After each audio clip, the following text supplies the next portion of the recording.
नाज़रीन सलाम आदाब। मैं हूं मुनव्वर सुल्तान और मेरे साथ मौजूद हैं इंतहाई अहम शख्सियत जनाब दारापुरी साहब, जो एक तवील अरसे से जो ह्यूमन राइट्स और इससे रिलेटेड जो काम हैं, सोशल वेलफेयर के, समाज सेवा, इस सब में लगे हुए हैं। और अभी ख़ास तौर पे CAA से रिलेटेड जो एहतजाज हुआ लखनऊ में, उसमें आपका नाम बड़ा सुर्खियों में रहा। आप इन तमाम चीज़ों से न सिर्फ अच्छी तरह वाकफ़ियत रखते हैं बल्कि अमली तौर पे फील्ड में काम कर रहे हैं और उन सारे मसाइल को देख रहे हैं। आपकी बड़ी गहरी नज़र है। आप एक अरसे तक जहां IPS में आपने सर्विस किया है, वहीं समाज सेवा का बड़ा आपका एक्सपीरियंस रहा है। इस हवाले से आज हम जानना चाहेंगे कि इस वक्त जो कुछ मुल्क में हो रहा है वो हमारा मुल्क किस दिशा में चल रहा है, जो इस वक्त मूवमेंट है इसका फ्यूचर क्या होगा। इस हवाले से हम सर से बात करेंगे और जानेंगे सही सूरत हाल क्या है। सर, हमारे शो में आपका खैर मकदम है, वेलकम। सबसे पहले सर हम ये जानना चाहेंगे कि इस वक्त कंटिन्यू हमारे जो वज़ीर दाखिला हैं, गृह मंत्री हैं या प्राइम मिनिस्टर साहब हैं, वो लोग ये कह रहे हैं कि NRC या CAA, इससे लोगों को डरने की कोई ज़रूरत नहीं है। ये बार बार आप भी सुन रहे हैं और हम भी सुन रहे हैं। इसके बावजूद आप खुद इस उम्र में संघर्ष कर रहे हैं, मूवमेंट में शामिल हैं, तो आप क्या समझ रहे हैं? देखिए, ऐसा है, ये जो कानून है जो अभी तो CA पास हुआ है, अभी NRC तो खैर नहीं लागू हुआ है। जो CA है वो जो पास हुआ है वो हमारे जो संविधान का समानता का अधिकार है और निरपेक्षता का जो हमारा स्वरूप है वो उन दोनों को नकार देता है। वो धर्म के आधार पर एक वर्ग को नागरिकता का जो मिलने वाला अधिकार है नए कानून के अंतर्गत, उससे उनको वंचित कर देता है। तो ये तो एक बहुत बड़ा खतरा है कि आप धर्म के आधार पर जो है दूसरों के साथ आप एक व्यवहार करते हैं और एक वर्ग के साथ एक व्यवहार करते हैं। तो हमारा जो बुनियादी इसका विरोध है वो इन्हीं दो कारणों से है कि अगर आप रेफ्यूजीज को नागरिकता देना चाहते हैं तो आप फिर सबको दीजिए, फिर आप कुछ लोगों को देते हैं, बाकी लोगों को नहीं देते हैं। तो ये तो हमारे जो संविधान का जो बुनियादी सिद्धांत है उन सबको नकार देता है, इसलिए हमारा विरोध है इसका। सर, CAA के बारे में जो मूवमेंट शुरू हुआ है वो यूनिवर्सिटी से शुरू हुआ है, चाहे JNU हो, चाहे मिल्लिया हो, अलीगढ़ हो, और अब धीरे धीरे ये पूरे मुल्क में एहतजाज हो रहे हैं, प्रदर्शन हो रहे हैं, प्रोटेस्ट कर रहे हैं लोग। लेकिन जितना प्रोटेस्ट बढ़ रहा है, गवर्नमेंट उतनी ही ज़्यादा और मजबूती दिखा रही है और बाज़ाब्ता स्टेटमेंट आया है कि हम 1 इंच भी पीछे नहीं हटेंगे। तो इस पूरे पस मंज़र को आप किस तरह देखते हैं? देखिए, ऐसा है कि ये बहुत अच्छी बात है कि आज जो हमारे स्टूडेंट्स हैं वो केवल अपनी पढ़ाई लिखाई के मुद्दे नहीं, जो आम जनता से जुड़े मुद्दे हैं उनमें उनको वो समझ रहे हैं और उनमें जिस जिसमें वो खतरा देखते हैं उसके खिलाफ वो अपनी आवाज़ बुलंद करें। ये वास्तव में समझता हूँ कि हमारे नौजवानों का एक असली एजुकेशन है। वो किताबी पढ़ाई के साथ साथ जो दुनियावी पढ़ाई है उसको भी वो बराबर वो ग्रहण कर रहे हैं। और जितनी बड़ी संख्या में आज पूरे देश के अंदर इसका CAA NRC का विरोध हो रहा है, वो ये दर्शाता है कि इतनी बड़ी संख्या में जनता जो है, ये जो कानून बना है उससे उनके मन में भय है कि आज तो खाली मुसलमानों के साथ हो रहा है, कल को दूसरे वर्ग के साथ होता, परसों को तीसरे वर्ग के साथ। इसलिए जो आगे आने वाला खतरा है, ये CAA के बाद जो NRC की बात की जा रही है, उस खतरे और जिसका अंजाम उन्होंने आसाम में देखा है। आसाम में किस प्रकार से एक परिवार का वो पिता NRC में है और जो रजिस्टर में है, और उनकी माँ जो है NRC, बच्चे हैं उनके माँ बाप नहीं है।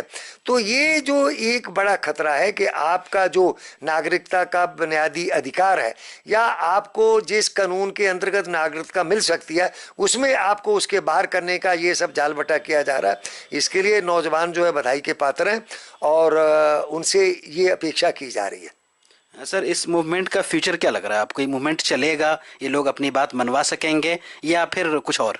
नहीं, देखिए, ऐसा है, कोई भी मूवमेंट जो है वो धीरे धीरे बढ़ता है और मुझे पूरा विश्वास है, मैंने तो अपने सेवा काल में बड़े बड़े आंदोलनों को देखा, जब वो जितना आगे बढ़ेगा और जितने ज़्यादा लोग उसको स्वीकार करेंगे और उसमें हिस्सेदारी होगी तो बड़ी बड़ी सरकारें जो है उनको ये बातें माननी पड़ती हैं, उनको कानून वापस लेने पड़ते हैं, उनको व्यवस्था बदलनी।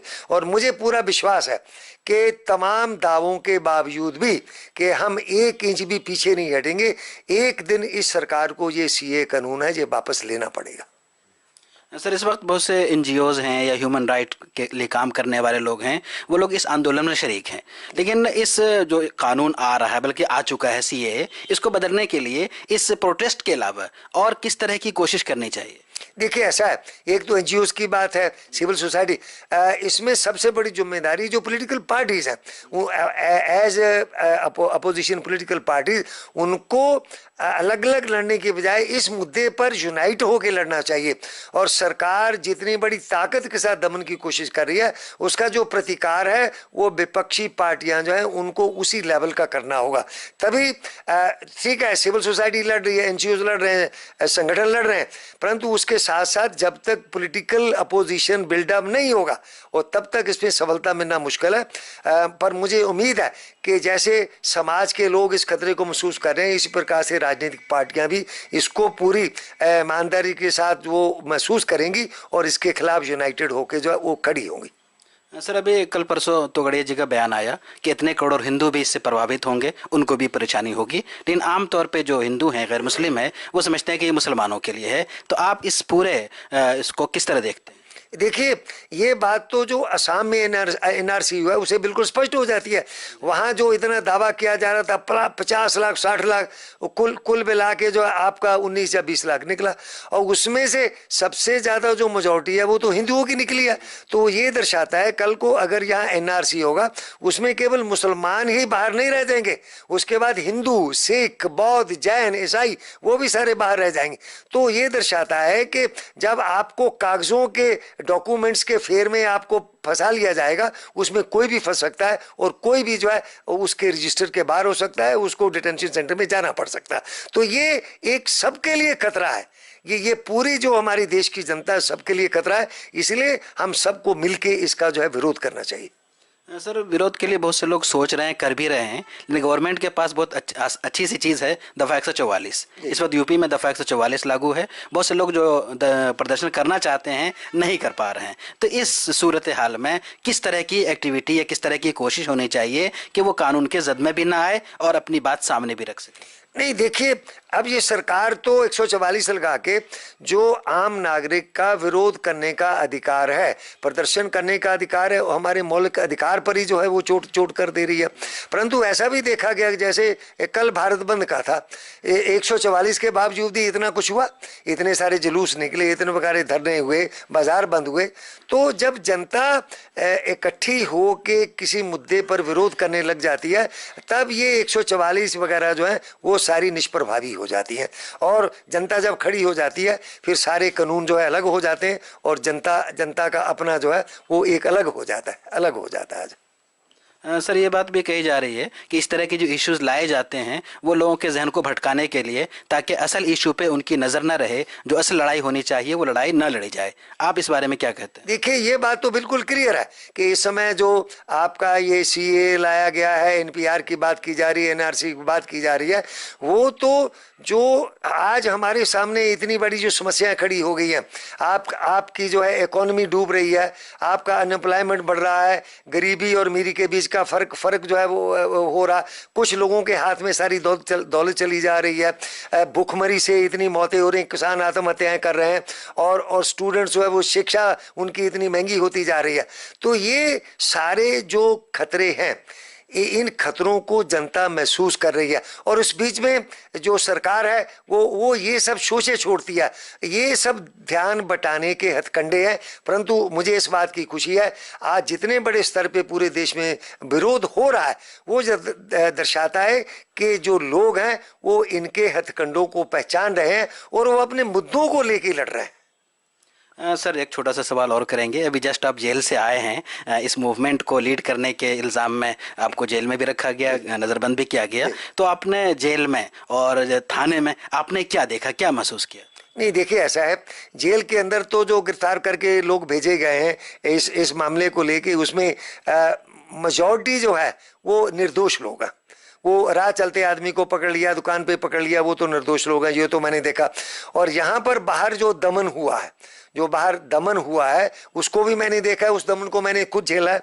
किस प्रकार से 32 साल में एज आईपीएस ऑफिसर मैं यहाँ रहा हूँ आईजी के पद से, जिस प्रकार का व्यवहार मेरे साथ किया गया, मुझे जो है गैर मतलब अवैधानिक रूप पे हिरासत में रखा गया, मुझे खाना नहीं दिया गया, मुझे कंबल नहीं दिया गया, और मुझे मेरा जो राइट बनता था कि मेरे परिवार को मैं सूचित कर सकूं, मैं अपने वकील को मतलब वो बुला सकूं, वो सारे अधिकारों का हनन जो है वो मेरा किया गया। इसके साथ ही जो मैंने देखा है किस प्रकार के हजरतगंज के थाने पे और हुसैनगंज के थाने पे लोगों को मतलब इतना पीटा गया कि उनके शरीर नीले हो गए, उनके हाथ चेहरे सूज गए। तो ये सारे दमन को मैंने खुद झेला भी है और मैंने इसको देखा भी है।